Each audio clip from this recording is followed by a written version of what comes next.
So guys, ito yung ating ulam for tonight. Yan yung dinner. Kanina yung niluto ko is yung pritong talong and tulya. So meron pa kami natirang sabaw ng tulya.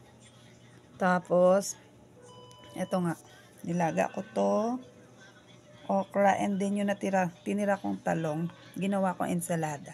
Tapos nagprito lang ako ng dalawang tokwa.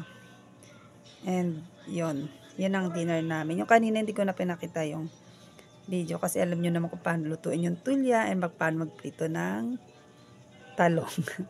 So yun lang guys, dinner na rin kami tonight pala. Ayun, so ito tiniisip ko kasi nagprito na ako kanina. So ensalada naman with pritong tokwa and nilagang okra. Yun.